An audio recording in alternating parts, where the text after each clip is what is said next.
Hi, welcome to Discussions of Music, Healing, and Consciousness with your hosts, Chris Noble and Bill Protzmann. In today's episode, we're talking about how music was used in ancient times, the multiple purposes in which the ancients used music not only to entertain, but of course to heal, to uplift human consciousness, and so much more. We'll be looking at bizarre instruments found in deep antiquity as well as modern times, the weird sounds they produce, how they're built, and the potential functionality of these bizarre, weird instruments. We'll also be examining ancient chants like the Om and the amazing effects it has on the human body still to this very day. We'll be discussing these topics and much, much more, as always, in our open conversations here on Discussions of Music, Healing, and Consciousness. I think it's great because I'm really pumped to talk about ancient history any time of the day. I love my ancient mysteries, ancient anomalies, history, ancient mysteries of the past. But I think when it comes to music and sound, there's a real misconception. I think people assume that music started off primitive, kind of like how everything we assume in history starts off primitive, simple, and then becomes more complex, more evolved in time. And that simply isn't the case with a lot of things in history. And that definitely includes music and sound healing. Because if you look, I mean, not even that recently, Bill, you're very much an expert in this area, is look at classical music and then look at our pop music now. Yes. You know, what is more complex, right? The thing that was 300 years ago is far more complex, right? But then if we go further back. You mean like rhythmically and melodically and just all of that? I think in every aspect, really. Rhythmically, melodically. I also feel like, I mean, they messed around more with the tuning, the concert pitch tunings. Yes. Back in the day as well. So they're playing with like actual frequency, pitch modulation, and then the intention, right? We've talked about this many times, like the intention for those hundreds of years ago or thousands of years ago, writing and performing music. I mean, we both know is a lot different than sometimes a lot of people these days. The intention behind the writing and the performing of music now.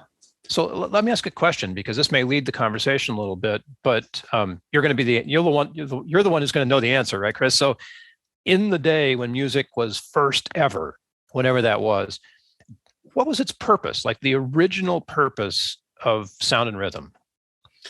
Right. I mean, definitely there's no specific answer that we could, I think, tangibly all agree on, because we simply don't know. Unless we time travel back to, well, when were we first, in terms of anthropology, well, they'll say we're about 200 to 250,000 years old as a species, right? We've been the exact same. Physically speaking, we would look identical 250,000 years ago as we do today. Our brain hasn't changed. All of that's the same.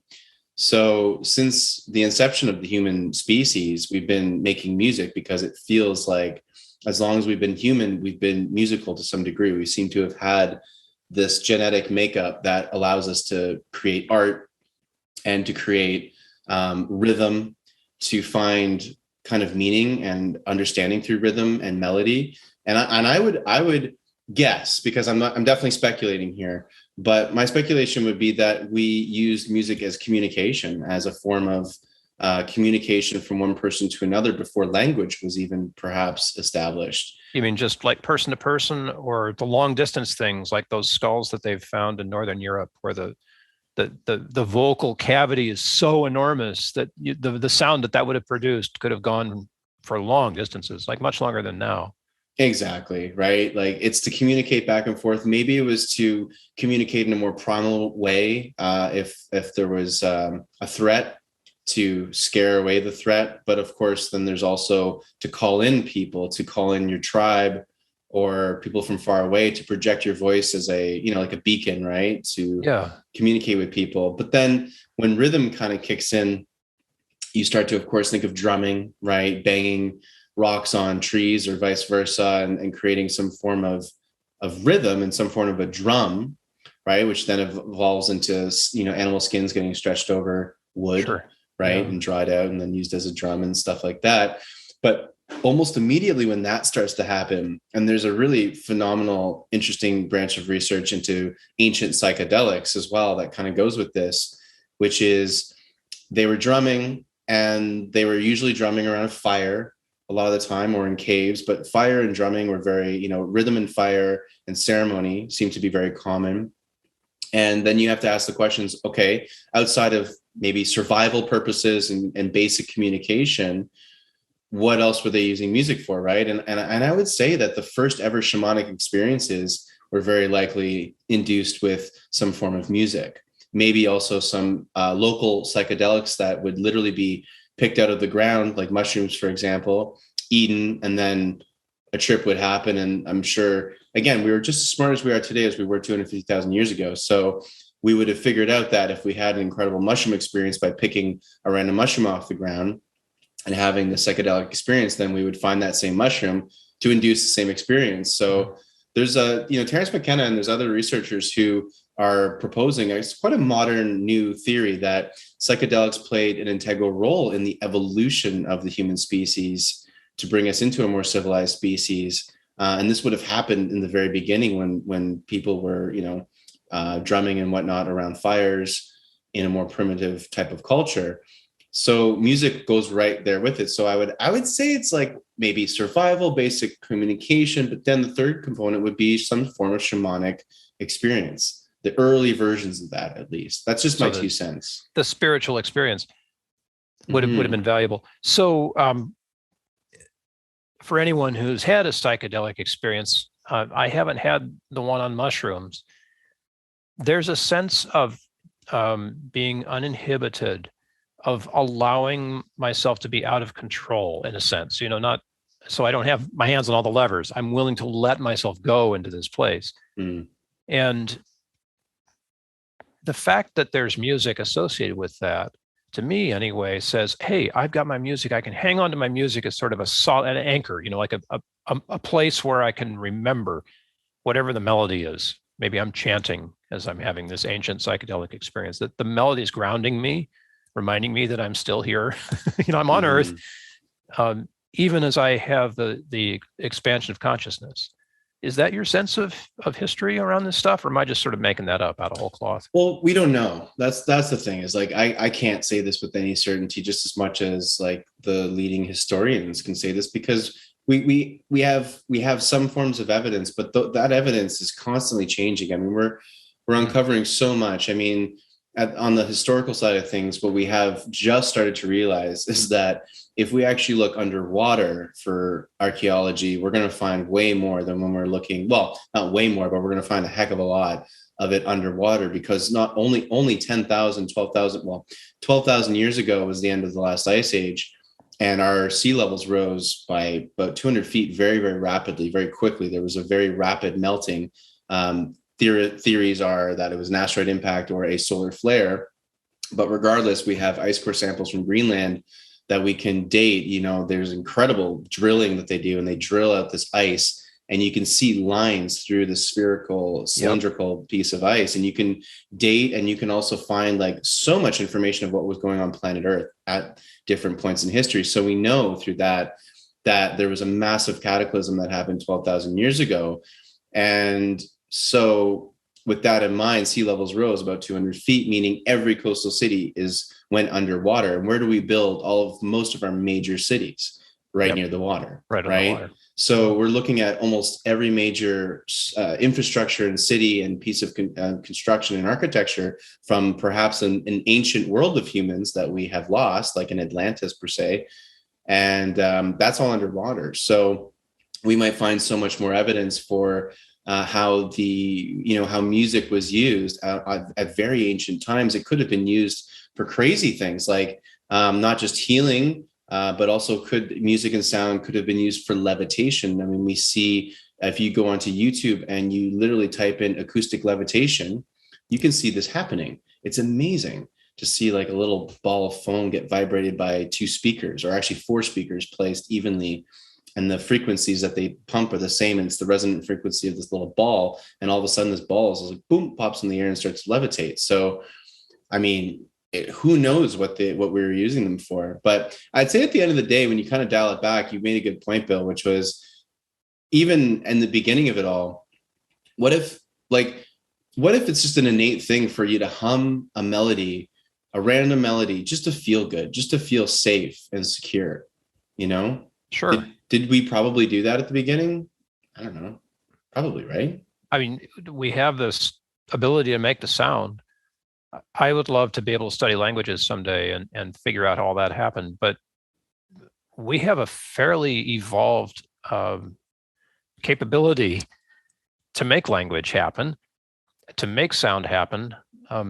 Clearly, there are birds and stuff who sing, and we are way beyond some of their abilities when it comes to melodic capability and speed and all of that. They're infinitely better at it than we are. But given this ability that we have, stuff doesn't evolve unless there's a purpose for it. So, language is relatively recent, I guess, given 12,000 years of history or so. Writing, of course, comes with that. But to be able to sing, and it's fairly basic. You don't have to make any consonant sounds. You can make melodic sounds or just toning sounds without a whole lot of ability. It just seems to me as we're talking here, and maybe I'm way off on this, but it's like that crazy movie Stargate, right? There's a universe on each side of the Stargate. It seems to me that music is the Stargate between the physical lived experience and whatever else there is on the other side. I like that. That's really cool. Right? And you can get there just by humming a tune. You can change your emotions by humming a tune, or even remembering a tune. They're figured out now. Like just remembering, I don't know why this came to mind, but the music from 2001, right? The Space Odyssey. Yeah. What is it? Also Sprach Zarathustra, but that wonderful, right? And you just remembering that gives me the chills. I don't know why. Richard Strauss, right? There's other things that do that for me too. And I was, as you were talking about making drums and things, we've been making instruments for a long time. And, there are made up instruments these days. People are making instruments that literally just blow my mind. Yeah. Make sounds that are completely spiritual. I mean, what are some of your favorites, Bill, instrument wise, come across? Well, there's a guy who took piano strings, like bass piano strings, and made a frame for them. It takes a lot of tension to hold a string like that in tune, and then amplified that. So imagine that you had like a bass guitar the size of a concert grand piano. I don't know, 9-foot long strings, really long strings. Wow. With pickups, and then modulated that. So you can make this incredible sound out of piano strings that you couldn't hear any other way, just using basic electronics. That's so cool. It'd be like having an acoustic grand piano with a pedal board. I mean, basically. And that's not even that far of a made up instrument. There's all the folks who are sampling instruments. Got a buddy who samples his viola and puts it through a whole bunch of stuff and does a lot of looping and things like that. But the sounds that he can get out of a viola are remarkable. They're just remarkable, and yeah, a lot of it is processed, but why not, right? And we've all heard of Tuvan throat singers being able to sing more than one tone at a time and put that in a cavern. You get resonance, and then you get overtones and barbershop quartets. So there's like these physical made-up instruments in addition to the really weird ones that people are making. Huge, enormous drums. Can you? What would you do with a 10-foot drum or something like that, right? Well, that sound like too, right? Or the big gongs and the bells that they have. I mean, you can see the people just going, "Oh, if we made it bigger, right?"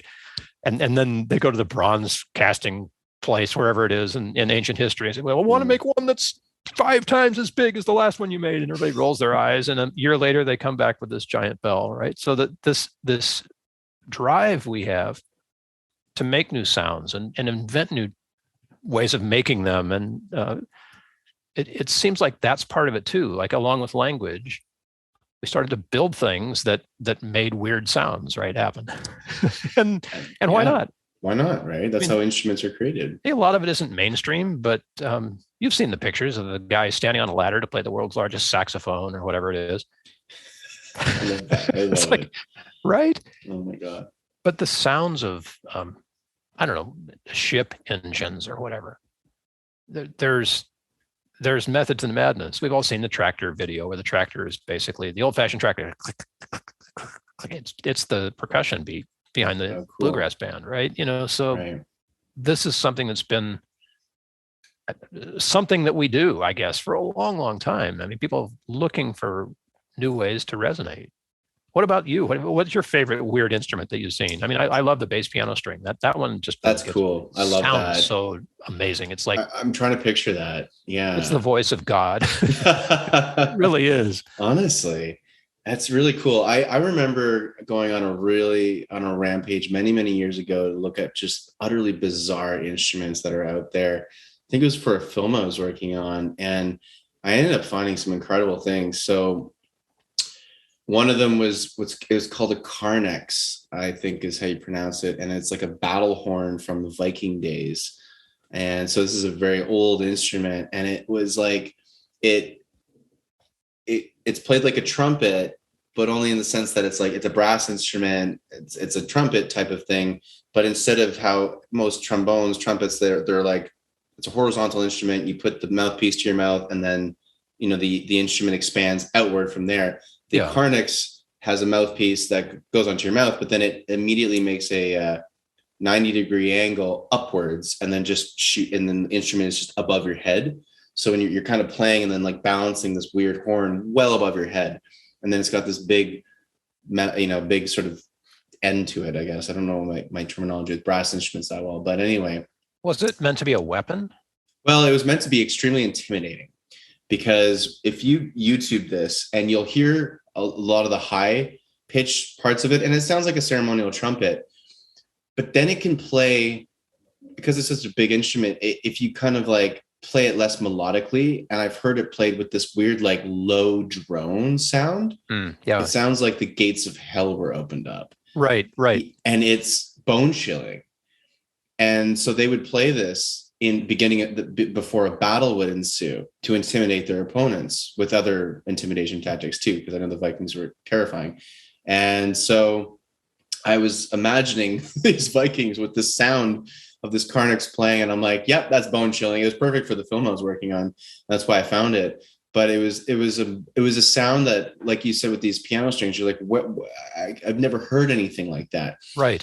And then on the flip side of that, I came across a beautiful instrument that is, it's like a cylindrical piece of glass that rotates, and water is dripped over top of it in a continuous fashion. So it's always lubricated, essentially.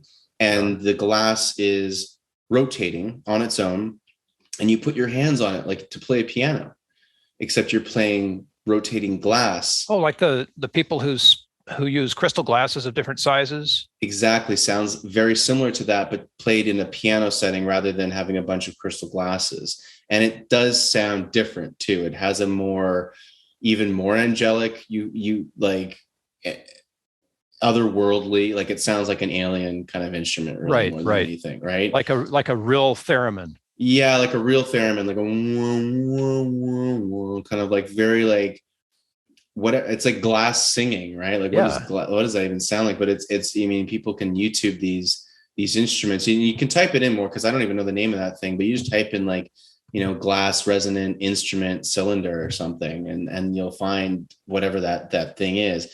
And so that was like the most angelic, beautiful sounding thing, because you have water too. So you're incorporating the element of water with your music and the sound. So, oh my God, it's beautiful. It's stunning. I've got a great affinity for comedic instruments like the Spike Jones trombone, or whatever it was called. Sounds like a garden hose. And everything that Peter Schickele has ever done as P.D.Q. Bach, and the concerto for typewriter and orchestra. I mean, there's so much that you can make actually fairly beautiful music with, if you try, at least music for a purpose. Because Spike Jones could be beautiful, but this drive we have is somehow, when it comes to humor anyway, for me, transcendent. Yeah. Because humor is, who is it that said humor is a spiritual weapon or something? Maybe I'm quoting that wrong. But there's like power in humor that doesn't exist any other way. And if you're using it for a purpose other than just to make people laugh,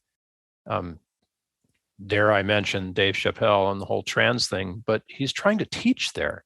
And humor is like the way that you get the gates open. Mark Twain, pick any satirist from way back, they all have this ability to make us laugh.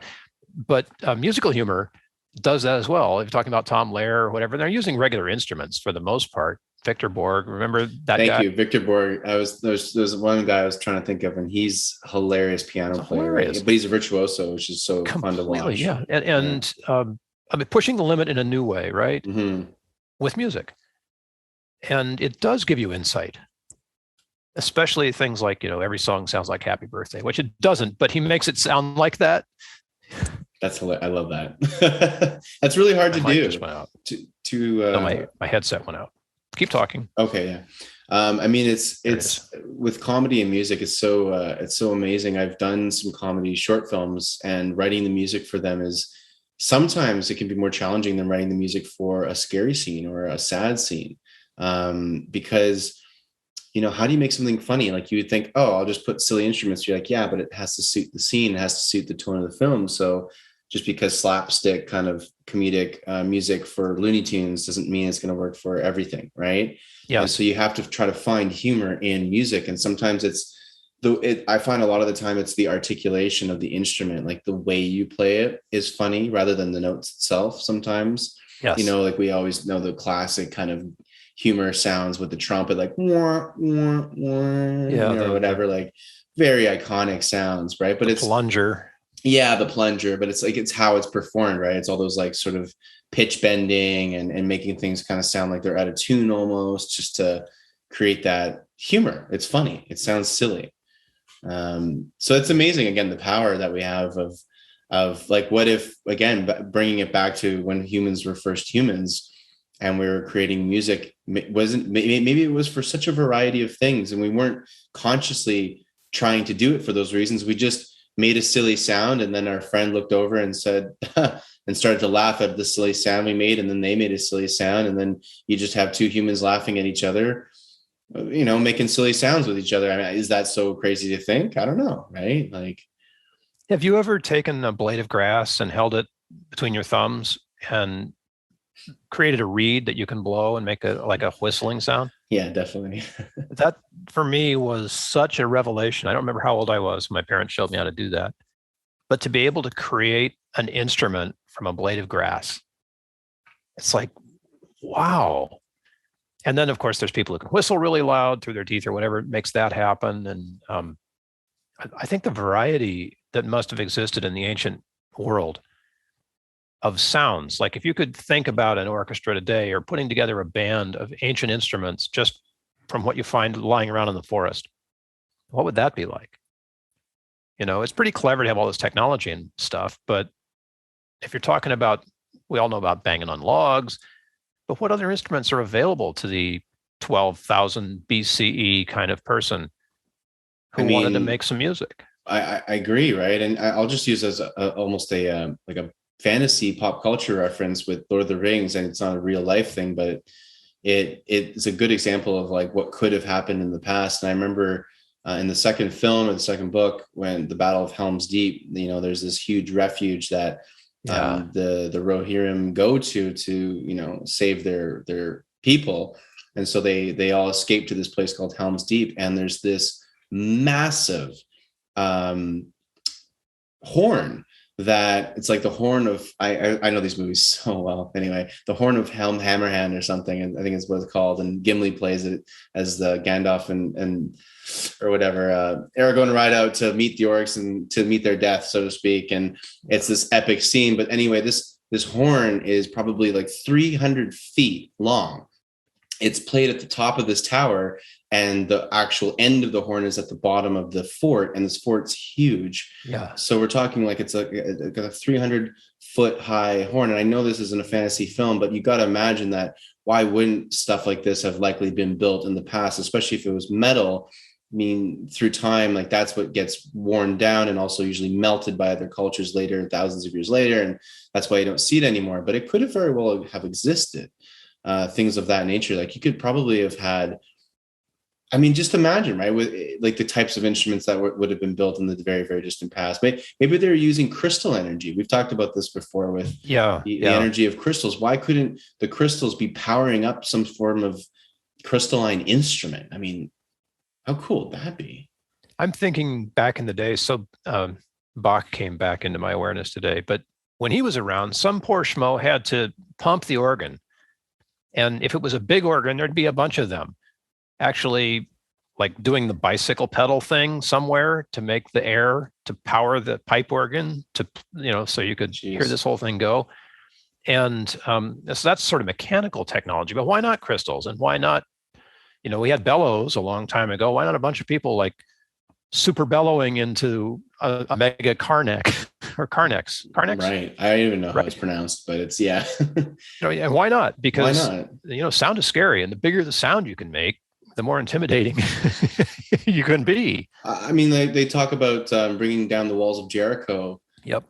With sound, with a tremendous sound. Could have been the Ark of the Covenant. Could have been a weapon that emitted a frequency or something. I mean, who knows? There's lots of speculation there, but it talks about it as sound brought it down. Yeah. And the military today uses what's called Caesar technology, same as laser, except it's focused sound. Yeah. This isn't even classified. It's obviously all like common, like you can research all this stuff online, but I mean, we weaponize sound. And we also, I mean, we do it for so many things. I just can't imagine that in the distant past, like we had many, many different moments in history where instruments would be used for such a massive variety, of things, whether it's warfare or healing, the complete opposite. I'm speculating here completely, but given the fact that as far back as Socrates, anyway, there's actual writing complaining about teenagers and their music. It seems to me that the evolution of music might have been the evolution of our culture. So everybody is around the fire chanting one note, right? And beating the drum once every time they chant the note. And some teenager somewhere with their friends are beating the drums twice and chanting two notes. And that's like, oh my God, that's anathema, because all the parents are like, no, we can't have that. That's, that's terrible. They're messing it all up. Yep. And in fact, what they're doing is they're evolving. Mm-hmm. And I don't know how that works in the modern age, but I mean, seriously, have you heard some of the amazing music that's being made these days? Fantastic. Pop music, okay, that's fine, but you take it down a layer, and even in some of the just below the level of pop places, there are people playing like guitar solos that would be equally acceptable in the jazz context as they are in the just below the pop context. Yeah. Like playing completely out and sounding amazing. It's like, whoa, that would have never happened in the 60s. And yet here we are, right?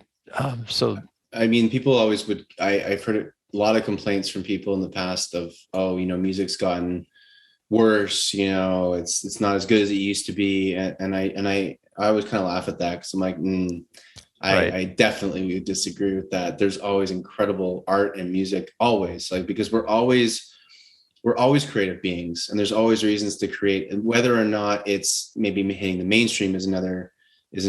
Yeah, but who cares about the mainstream? Because it's on the edge. It's like in the third standard deviation where stuff changes first, right?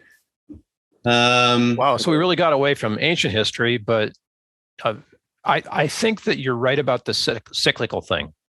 Like we made all this civilization, and then every ocean in the world rose 200 feet and drowned it all. And now we're building it again, in time for the next cataclysmic event. Right. Or massive evolution where we go to multiple planets and transcend that cycle of cataclysm. But which of course, leaves me wondering a little bit, because there's no like atmosphere out there in space. How do we do music in a place where vibration that we can hear doesn't exist? I still think, and like I'm a musician here, so I'm speaking like I have, like I'm some scientist here. I'm not, but from what I've read and accumulated with my knowledge is that we still don't fully understand space, first and foremost, right? Like we don't even know what makes 94% of the mass of the entire universe. So exactly, I'm down with that. Right? We don't know. So assuming space is a vacuum, and assuming that there's no sound heard in space, Now, I know that's what astronauts experience when they're around Earth and whatnot, but is it all the exact same everywhere in the solar system and the galaxy? I don't know. I mean, do we really have experiential data for that? No, it's all speculation, right? So music could, for all we know, travel. For example, we've got that probe that we sent out with who was a part of that? It was a Viking with the gold disc on it. Correct. Who did that one? Very famous. I want to say Carl Sagan. Is that right? Yes, Carl Sagan. Thank you. Yeah, Carl Sagan did that. So, and one of the things they put was, I think they put the Canadian pianist Glenn Gould on. Yes, playing Bach. And some other stuff too. I think some old blues and some other genres. But they're playing music out on this thing because that's a huge part of what we are. It represents, obviously there's other art forms, but in terms of this, this probe, that it was the easiest thing for them to just have music playing on top of some other, visual diagrams and things like that. And so what's really, really interesting is that then, if they were playing music out on this probe and they knew it wasn't going to go anywhere, then why would they do it? So I think there's, enough scientists that think that still has its vibration, its sound, it's going to go somewhere. It's going to, it can still be picked up by another being or entity, right? Yeah. So I think that's part of it. And plus, who knows what would happen on other planets playing music, but I have a sneaky suspicion, I could go into I have a sneaky suspicion that other beings, extraterrestrials on other planets, are also playing music and have some form of art. I just don't think it's a exclusive to human thing. I think it's when you become a more evolved being like a human, the arts, music, that just becomes a form of expression. I don't know. Maybe not. Maybe I have to agree with that. Yeah, because communication would be an essential for people. I mean, we're not at a place yet where we read each other's minds, but communication in a basic sense is music. Right. And you get feeling. Like I tell people, or I love when I'm working with film and like directors and stuff, I get to be the music of emotion I get to be the language of emotion, and when we're dialing back to the beginning of humanity, what's a great way to convey how you feel before you have language? Maybe kind of like humming a sad tune, and mixed with your body language, Yeah. I mean, it sounds silly, but like when, think about this, like when you're in another country and you can't, and let's take out of the equation Google Translate and, the wonderful apps we have now for translation, rewind a decade or two when we didn't have that. And we were traveling around and trying to connect with people, trying to communicate with people. What do? You end up using body language is a big one. I find when you don't speak the same language, you end up having to really kind of play charades in a way. Yeah. So charades becomes, number one form of communication. And I would see this a lot when I was, in places in Africa and, China and, where there was just no way in how these people are going to speak a lick of English. And that was fine. But how am I going to communicate? Well, body language and sound. And when I say sound, I would use my pitch, to convey the emotion. So if I was really, I'm like, yeah, that over there, that looks really good. Thank you. Yeah, great. They can't understand the words, but that, no, yeah, like that kind of frequency, they can kind of understand mixed with my body language. He wants that one right there. Okay, cool. We'll grab him that piece of food or whatever he's asking for. Right. So yes. I remember once in France having to communicate with a bakery owner about what kind of sandwich I wanted.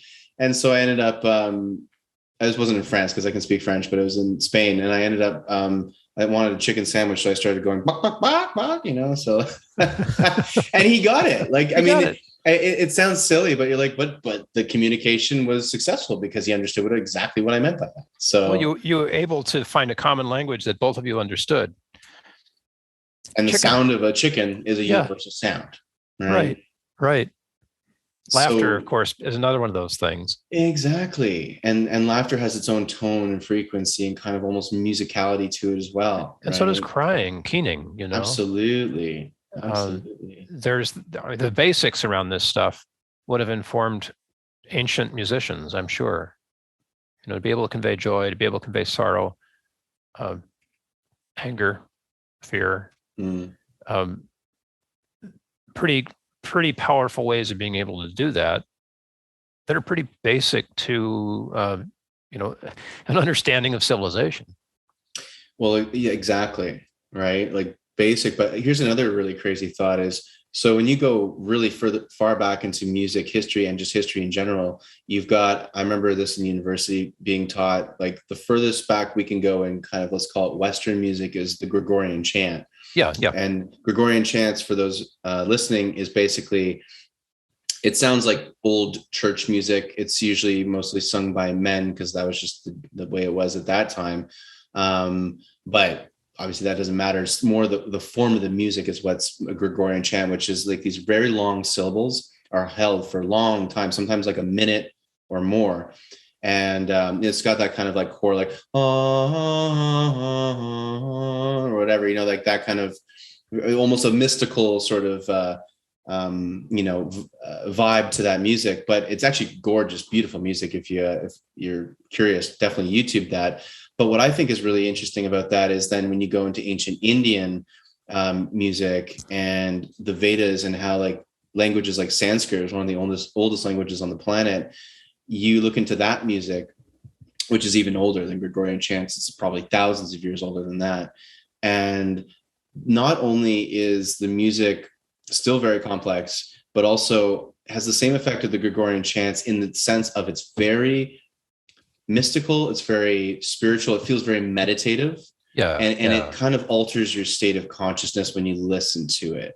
It's got that otherworldly kind of feel to it. And then to add on to that with ancient Indian music, they're using Sanskrit, and Sanskrit is a language that was based way more off of tonality and sound.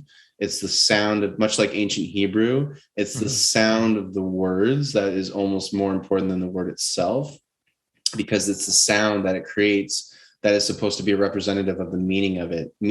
So it's going far more than just like constructing a language to create meaning. It's going, no, the language itself, the sound of the language is the meaning.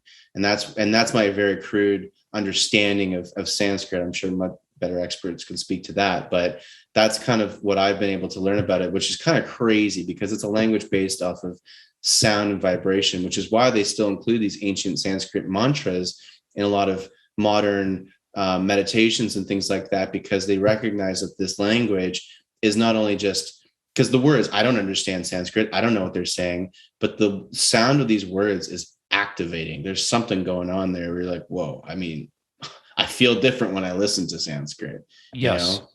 Yes. So I don't know what's going on there, but it's weird because we go really far back into history and things get almost more complex and then mystical and have a more spiritual consciousness altering quality to it. I think we need to talk about universal melodies someday, like the Dies Irae and some of the Sanskrit and the Gregorian chant. And because I know there have been times where I've recognized something like at a really fundamental levels. I've never heard the music before, but something about it just like, I know this, like it gets into you. First time I heard Icaros, I felt that. And I can't tell you why, and I can't tell you where it's from or anything, but somebody somewhere has done the work on this. And we should probably get into that because like you, who is it that's the amazing singer that has taken a lot of those Sanskrit melodies and sort of westernized them with, I don't know, backing vocals and sort of chords that normal people would understand rather than being out there? I want to say Ram Dass, but I don't think that's it.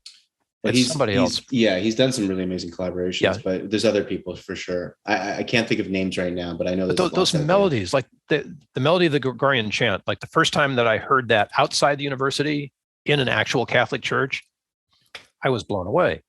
It's like, wow, okay, I get it now. This is where that melody belongs, right? And I don't know what they were saying. It was Latin.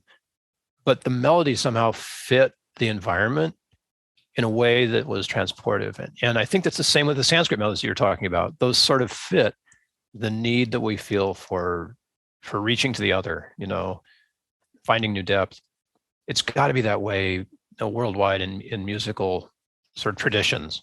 And isn't the Chinese language a very musical language? And the actual pitch that you choose for a given syllable in a given word is very meaningful versus if you'd chosen a different pitch. You know, and only people who grew up in China can actually hit those pitches because their ears are sensitive enough to know. So good luck for me ever speaking Chinese, right? But Well, yeah. it's so important. What you've said, I think, is just crucial because it's the sound that is the meaning. Yeah. Well, just like we have that, Om, the sound of creation, the Om. And if anyone listening, if you've never, like, YouTube Om, and I think you can spell it OHM, but either way, or OM, either or. And you just type that into YouTube, take a listen to that. But when you actually make that sound, and then if you make it with even one other person or two other people, if you have two other people, there's three of you, that's really powerful. And then of course, the more the merrier, but do an Om, and an Om literally would just be like, Om, and you just draw out that syllable for as long as you can. As long as you got breath. As long as you got breath. And start again. And then start again, rinse and repeat, just do it again and again, and see how you feel after 3, 5, 10, 15 rounds of that. And I absolutely guarantee you will feel different. You'll feel changed. Your state of consciousness will be altered to some degree. And if you've done it with other people, I would love to see what their reactions are, because every time I've done it with people who have never done an Om before, and even if they have, it always blows their mind. I mean, it's doing something. What? I don't know. I would love to find out more what it's doing. But I know some of the more profound meditation experiences I've ever had, we started off the experience before meditating with an Om, and it was a group Om. We would hold hands. I remember very specifically once in South Africa, we went to this beautiful ancient stone circle ruin.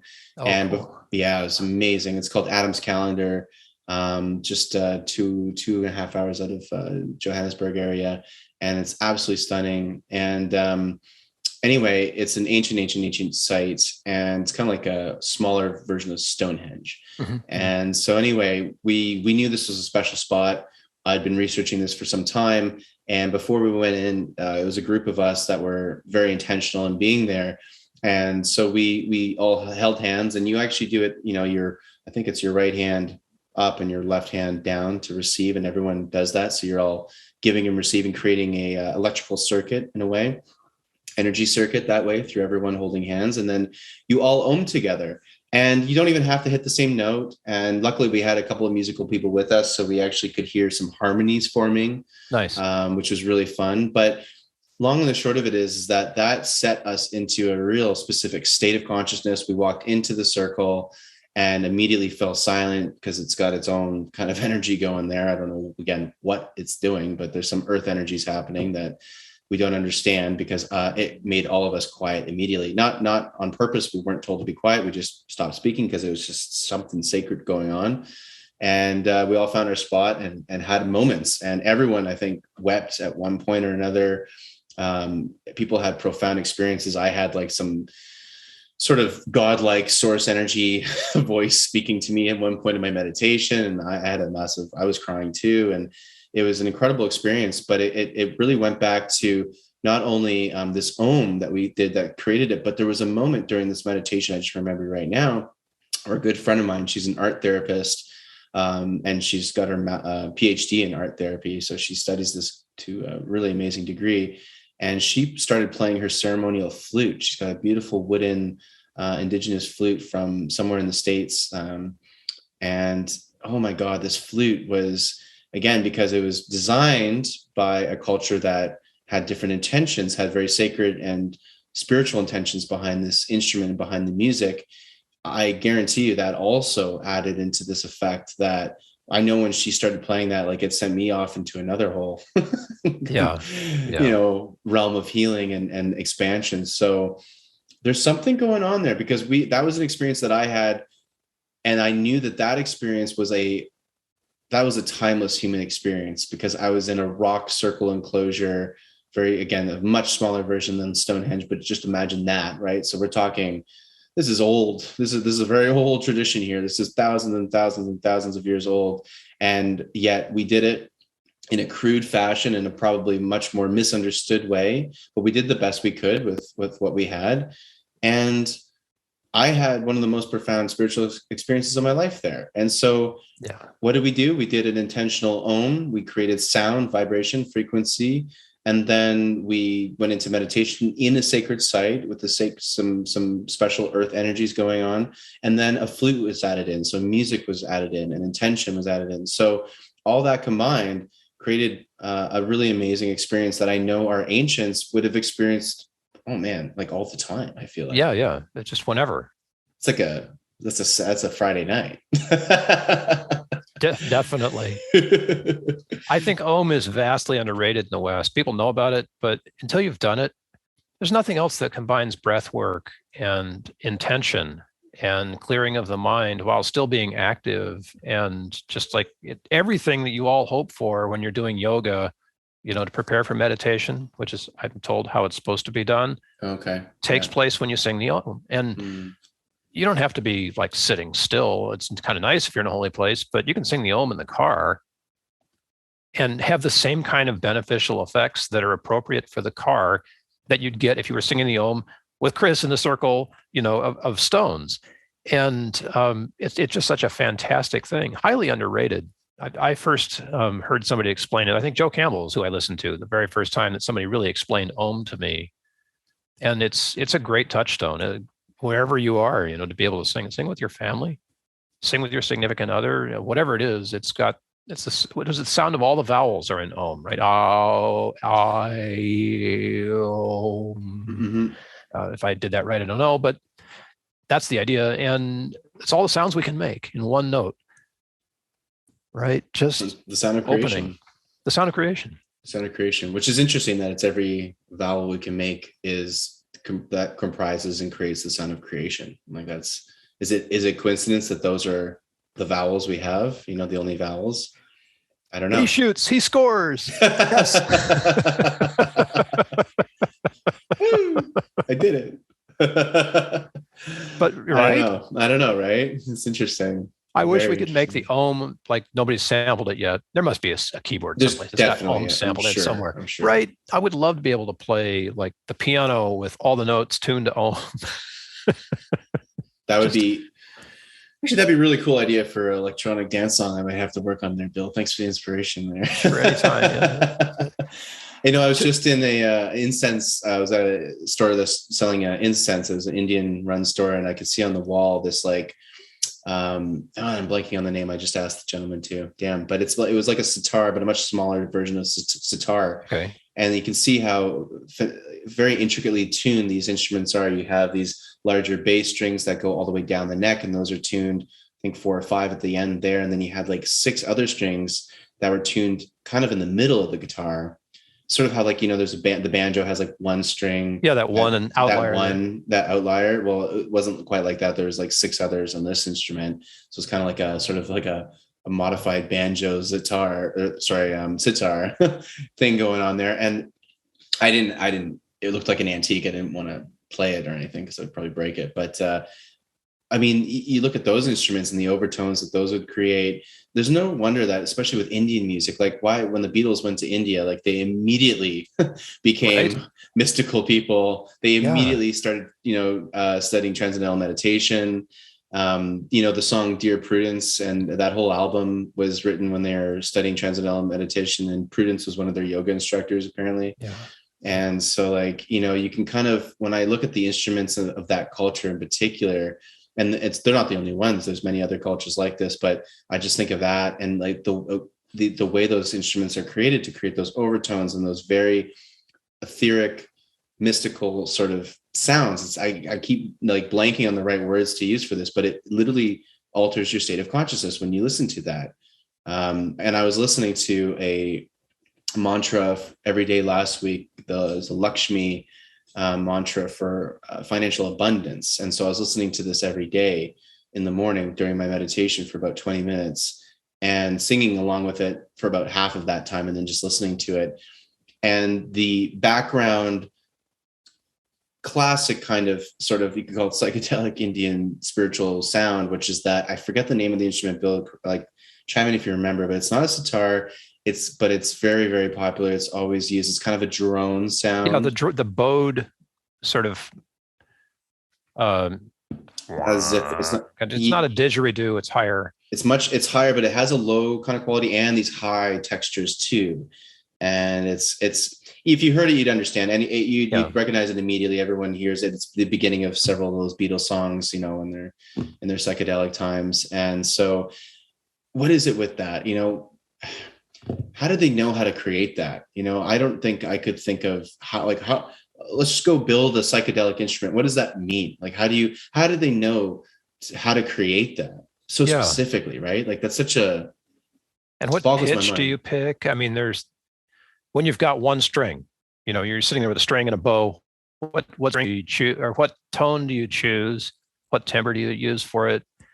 You know, getting them. You're right; it's there in everything.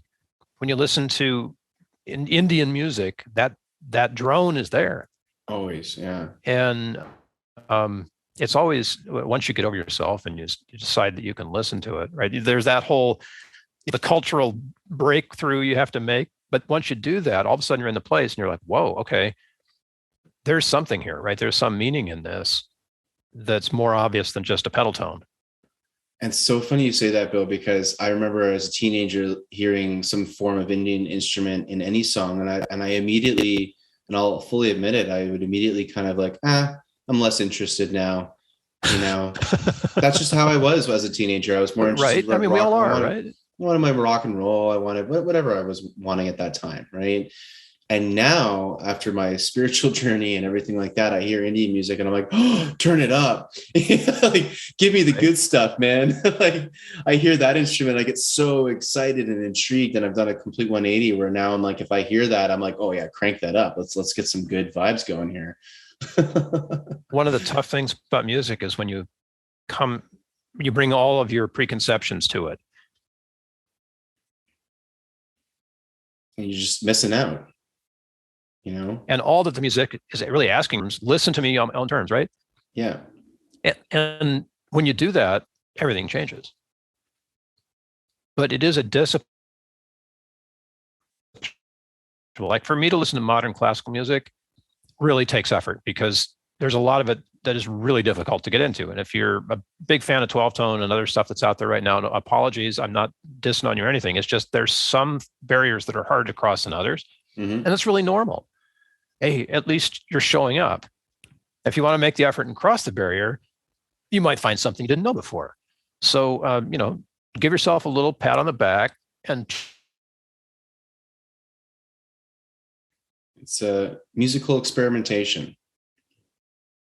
I think that's really important, you know, to be able to keep that open mind, listening to new music that, you know, you may not think is going to be that entertaining for yourself, but see where it takes you and see where you go with that music and just be open to that experience, be open to it taking you to wherever it's meant to take you. And a lot of the times I find being a captive audience is usually the best in that situation, meaning you're maybe traveling somewhere and you experience local music and you're not really going to leave where you are at that moment. So you're kind of there and it's just going to happen. Those are typically the best, you know, because you can't really tune out of that and you have to kind of be there to experiencing it. But maybe any final thoughts on our historical / kind of all over the place discussion? Oh man, sometimes I wish it was just simpler. Let's go back to the Stone Ages, man, without all this technology. Yep. I think the best middle ground is to kind of create our own Stone Age in the current age. You know, well said. I like that. I mean, we can take the best and leave the rest. Let's do it. You know, I love right now that you and me can talk. I'm in Vancouver, British Columbia, Canada, and you are in San Diego, California, USA, right? So yeah, that's pretty cool that we can do this. We've yet to meet in person. So I'm very grateful for technology for these situations. There's a lot of great stuff with our current situation today. And there's beautiful things from the past that we really need to be integrating back into our day-to-day lives. So yeah, let's bring the Stone Age into the current age and fuse the best of both, you know? Yeah, we are. We're bringing although it's going to be called the Stoned Age. It already is. Yeah, that's the multi-stoned age. Yeah. I love it. Well, That's it's always a pleasure, Bill. I appreciate these conversations as always. They fill up my cup every week. Likewise, Chris. I don't know what I'd do with a Monday if we didn't have this chat. It really launches the week. That's awesome. I'm really glad it's mutual. It's great.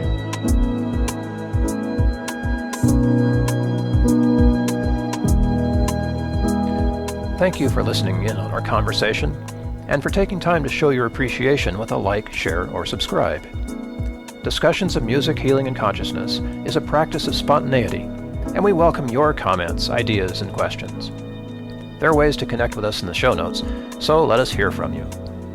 Until next time, this is Bill Protzmann along with Chris Noble wishing you great musical health. Samara Huchaya.